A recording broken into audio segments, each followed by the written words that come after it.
What if the next world-changing attack doesn't leave a crater, but empties a bank vault?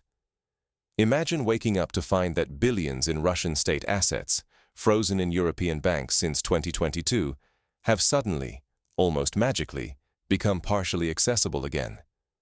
There's no smoke, no sirens, no satellite images, just a silent ripple through the unseen circuits of the global financial system. This isn't some thriller fiction. Multiple sources, from European regulators, cybersecurity specialists, and investigative journalists, confirm a quiet, yet monumental digital event. A coordinated cyber operation has targeted the very heart of Europe's banking infrastructure, piercing the defenses that held these Russian assets in lockdown. But who was behind it? All signs point to Iranian cyber groups operating in the shadows, and while official channels in Tehran stay silent, unofficial back channels are buzzing with the same chilling message: this is payback. This is the return of what was taken. Ask yourself, how could such a thing even happen? The assets at stake are not ordinary funds. They're sovereign cash, locked down as part of unprecedented Western sanctions. 300 billion euros once considered untouchable, now partially thawed with a few keystrokes. If the West's most secure banking systems can be breached, what does that mean for the safety of any reserves? For the trust we place in our own financial institutions? For the power of sanctions as a political tool? This isn't just a banking glitch. It's a fundamental threat to the pillars of trust and security that underpin the entire Western financial order. If these can be bypassed, are any of the old rules still valid? Is global financial power now up for grabs in the digital shadows? To grasp how momentous this is, we first need to look at the story behind those frozen Russian assets, and why this cyber strike could rewrite the rules for everyone. Why did Europe freeze 300 billion euros of Russian assets? And why did that set the stage for a crisis that could shake the entire global financial order? To answer that, let's rewind to early 2022. When Russia invaded Ukraine, Europe and its Western allies responded with an economic weapon on a scale the world had never seen before: the freezing of roughly 300 billion euros in Russian state assets. Most of this money was sitting in trusted European institutions like Euroclear, essentially the plumbing of the global financial system. Overnight, what had been considered safe, neutral ground for holding national reserves became an arena for political pressure. This wasn't just about punishing Russia. It was about sending a message to the world: violate international norms, and you risk losing access to your wealth. But immediately, this action sparked fierce debates across legal, financial, and diplomatic circles. First, there was the big question of legality. Traditionally, freezing the sovereign assets of another country, especially without a clear court mandate, was almost unheard of. Some legal experts warned that this move tested the boundaries of international law. Was it legitimate to seize state funds as a sanction, or did it undermine the very foundations of an international system built on trust and rules? Then came the concern about precedent. If it could happen to Russia, who might be next? Could any country with reserves in European banks be targeted in future disputes? For central bankers and finance ministers around the world, this move planted a seed of doubt. Was the West still the safest place to keep a nation's rainy day fund? There was also the question of effectiveness. Was freezing these assets actually hurting Russia, or was it just generating political noise? Critics argued that, while the measure made headlines, it might not have dealt a decisive blow to the Russian economy. Instead, it exposed the West's willingness to weaponize the financial system, a tool that, once used, can never quite be put back into its box. As governments debated, lawyers argued, and economists theorized, something else was happening, quietly, methodically, in the shadows. While the world's attention was fixed on the drama of sanctions, a different kind of operation was underway. Today, we're seeing the results. It's easy to think of global power as defined by armies and diplomats. But increasingly, the real battles are playing out in the digital realm, where actors are ambiguous and the rules are murky. The freezing of Russian assets didn't just trigger debates in think tanks.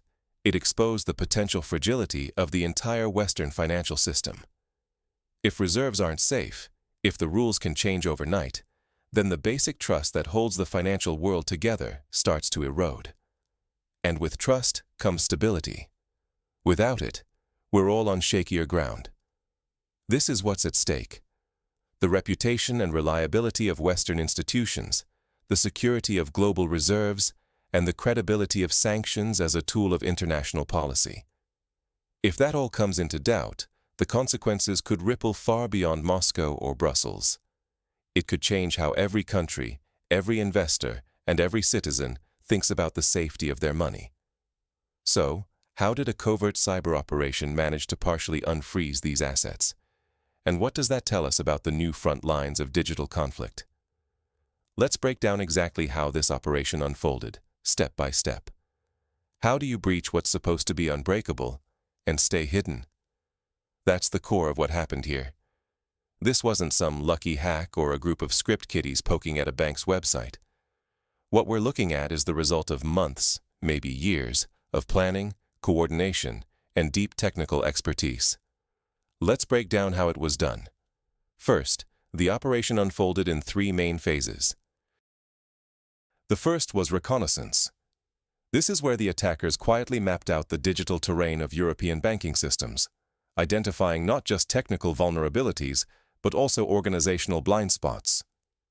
They monitored employee routines, learned how data flows through the system, and took note of how quickly, or slowly, internal alarms tend to trigger.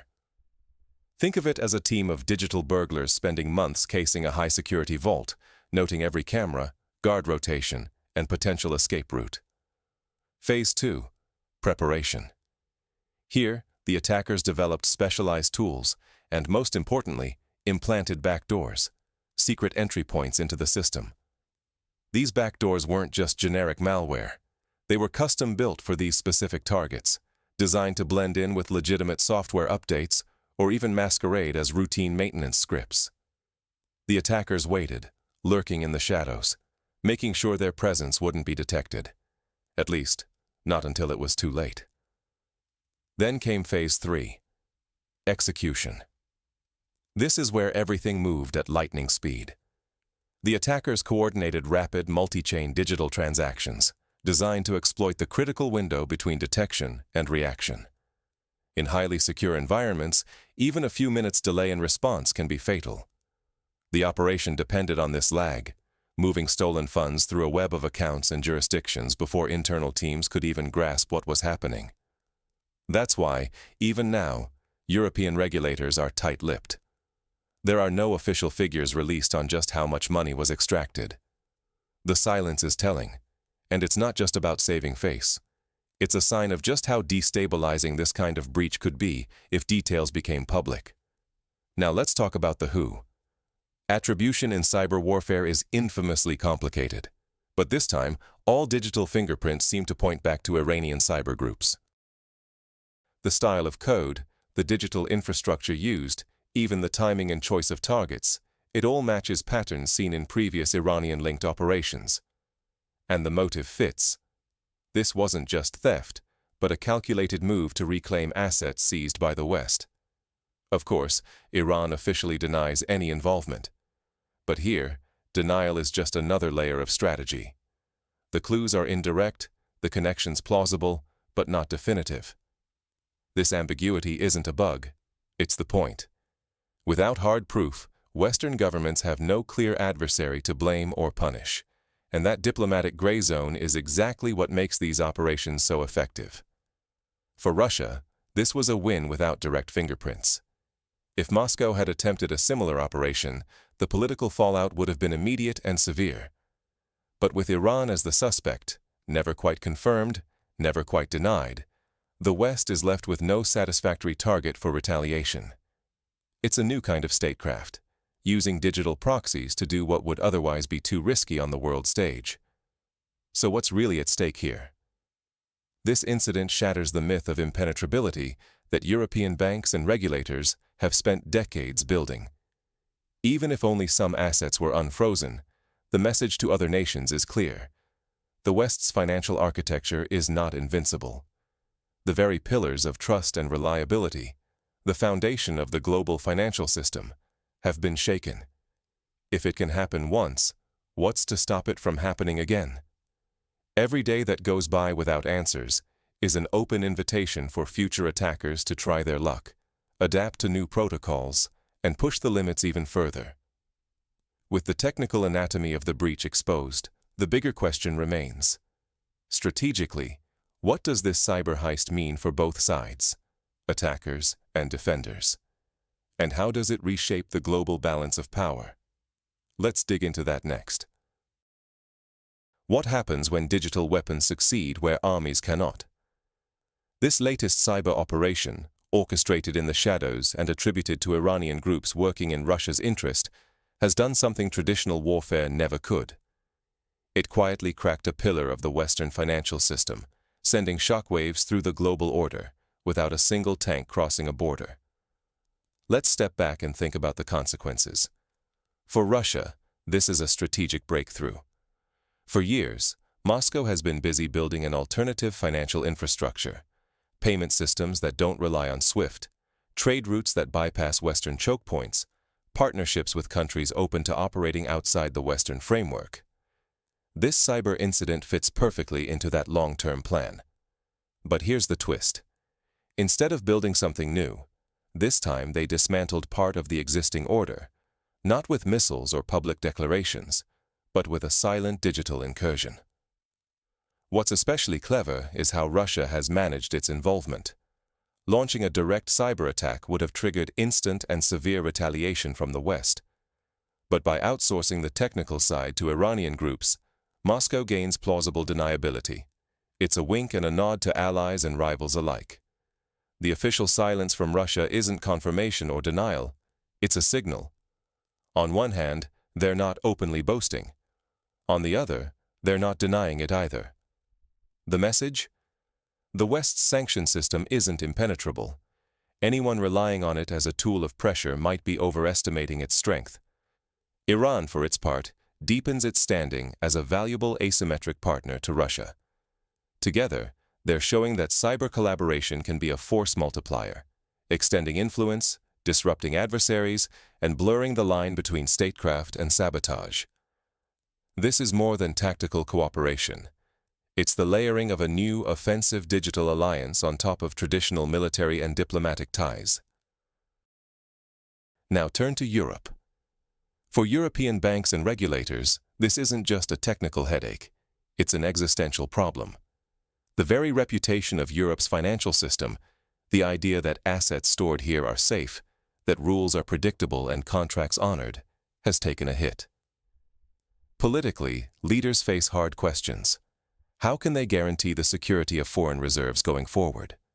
What legal mechanisms can stop future breaches? And above all, what precedent does this set? Regulators are scrambling to tighten protocols and update security, but let's be honest, attackers always move faster. For every new defense, there's a new exploit. But the fallout doesn't stop at Europe's borders.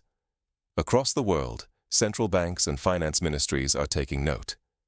Countries that have no quarrel with the West are still quietly asking themselves, is it really safe to store significant reserves in European banks? What if assets can be frozen by political decision, and then suddenly unfrozen by a technical breach? The fundamental question of trust is on the table. And in global finance, trust is everything. Not just technology, not just regulation, but the shared belief that the system works the way it's supposed to, that rules will be followed, and that assets are protected. This breach, then, undermines that trust on two levels. Technically, systems once thought secure have proven vulnerable. That's a real, documented, and now exploited weakness. Politically, the very act of freezing assets, a core tool of Western leverage, has been exposed as a target, and the target has been hit. Other governments, even those friendly with the West, are already rethinking where and how they store reserves. Quietly, gradually, they're diversifying. These aren't dramatic headlines, but they may be the most enduring consequence of this episode. A slow erosion of Western financial dominance, a rebalancing of risk, and a reconsideration of which currencies and institutions are truly safe. If the West loses its reputation for financial stability and control, the consequences cascade: reduced ability to enforce sanctions, a weaker position in diplomatic negotiations, and, perhaps most critically, the slow but steady shift away from the dollar and euro as the world's preferred reserve currencies. That's the long game at stake. So, what are the possible futures, and how might the West and the world respond? Let's look at the scenarios next. If no one knows the rules, can anyone win? This is the uncomfortable question staring down the world's financial and political leaders tonight. Let's lay out the scenarios that could define the next moves in this new, uncertain battlefield. One with slippery borders and no agreed rules. First, there's the path of confrontation. Western governments could respond with technical countermeasures, cranking up sanctions, and taking public diplomatic action. On the surface, this might look decisive, a show of strength to reassure investors and allies. But here's the catch. Any direct retaliation risks escalating the confrontation, turning what started as a covert cyber operation into a high-stakes spiral. And all the while, the technical challenge of accurately attributing the attack, proving beyond doubt who was responsible, remains daunting. Without airtight evidence, every bold move courts not just political blowback, but the risk of miscalculation that could destabilize the system even further. The second scenario is more subtle: the quiet, internal hardening of defenses.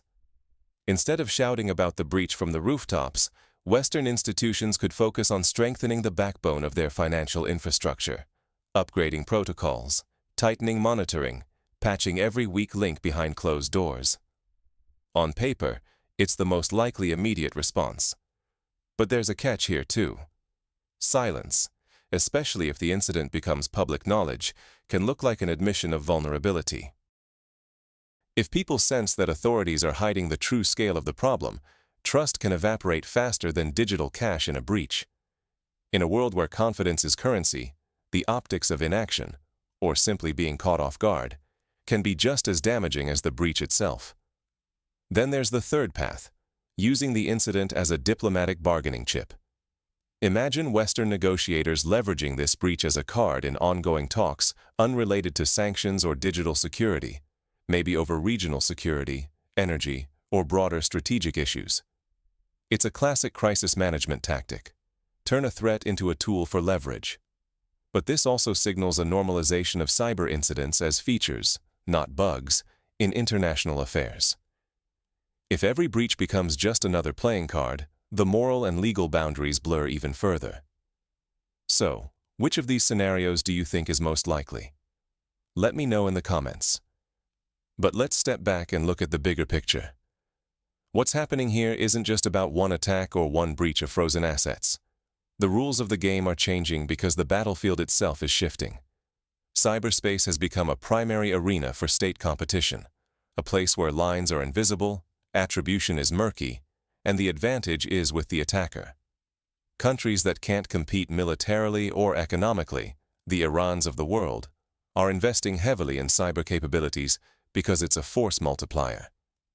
You don't need the biggest army anymore. You need the cleverest coder, the most persistent hacker. This is asymmetric warfare in its purest form. The defender always has to react, always has to patch and monitor, while the attacker picks the timing, the target, and the tactics.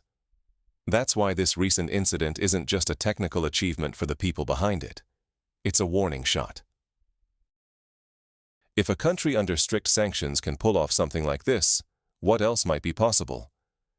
And that unpredictability, the sense that the next attack could come from anywhere, at any time, and for reasons that aren't even clear yet, that's what keeps security experts up at night.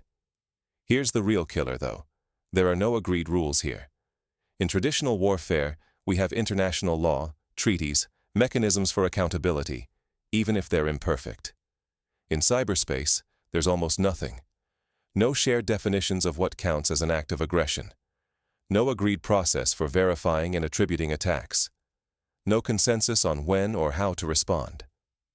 This legal and normative vacuum is exactly what makes cyberspace so attractive for disruptive operations. There's plausible deniability and almost no framework for punishment or restraint.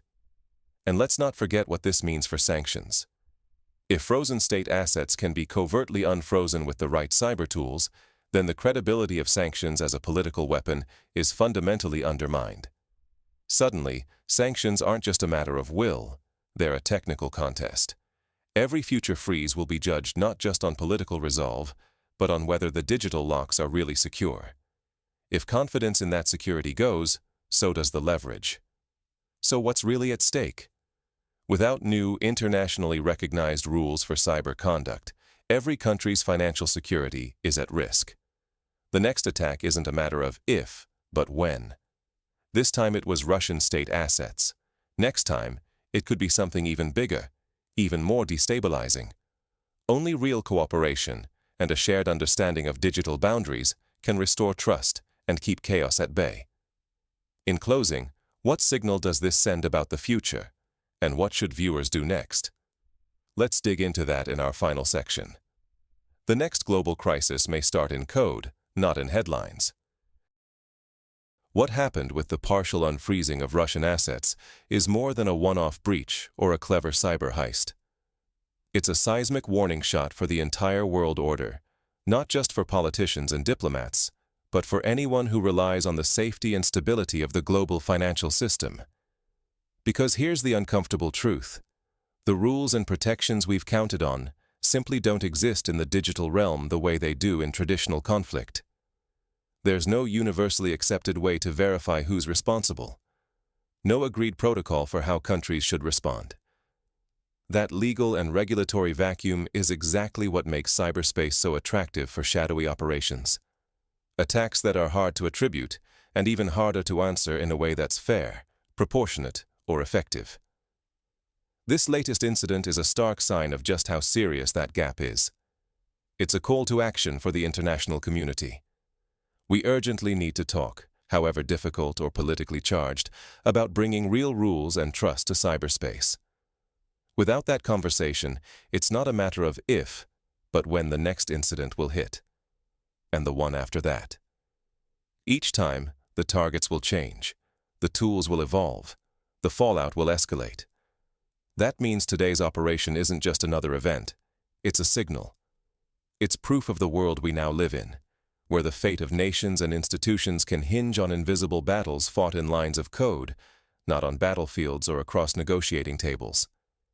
And for all of us, institutions, investors, ordinary citizens, the risk couldn't be clearer. Ignoring what happened here, or chalking it up as a fluke, puts every participant in the global digital economy at risk. If assets once thought frozen can be thawed, even partially, through covert digital maneuvers, then the entire sanction system, one of the West's main tools for global influence, starts to look shaky. Not destroyed, but seriously weakened. Trust erodes. The very idea that you can rely on rules and enforcement starts to slip away. And with it, some of the West's most powerful leverage in international affairs. So, will the world adapt to this new digital reality, or be caught flat-footed by the next leap in cyber conflict? That depends on whether we recognize this as the wake-up call it is. The time to rethink, to close loopholes, and to build new norms is now, before the next exploit makes the news, and before the damage is beyond repair. If you've ever wondered where the real power struggles are happening, don't just follow the headlines. Look for what's behind them. That's where the real story is being written. So what do you think? Is the world ready to lay down real rules for the cyber age, or is that a utopian dream? Let's talk in the comments, because as today's incident proves, the future of global order is being decided right now in ways most people never see.